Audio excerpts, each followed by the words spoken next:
थांब, स्क्रोल करू नकोस. कदाचित हा संदेश स्वामी आज तुलाच सांगत आहेत. आपण सगळे प्रार्थना करतो ना, रात्री उशीवर डोकं ठेवल्यावर मनातलं सगळं देवाला सांगतो आणि मनापासून अपेक्षा करतो की उद्या काहीतरी बदल होईल. पण जेव्हा काहीच होत नाही तेव्हा मनात प्रश्न येतो, स्वामी ऐकतात का खरंच? ऐक, स्वामी नेहमी उत्तर देतात. फक्त उत्तराची वेळ आणि भाषा आपल्याला लगेच कळत नाही. जेव्हा काही आपल्या भल्यासाठी असतं तेव्हा स्वामी हो म्हणतात.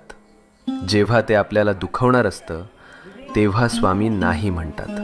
आणि जेव्हा आपल्याला अजून थोडं मजबूत व्हायचं असतं तेव्हा स्वामी शांतपणे म्हणतात, थांब, योग्य वेळी देतो. म्हणून हार मानू नको. तुझ्या प्रार्थनेचं उत्तर येतंय. फक्त थोडा विश्वास, थोडा धीर, मनात शांतपणे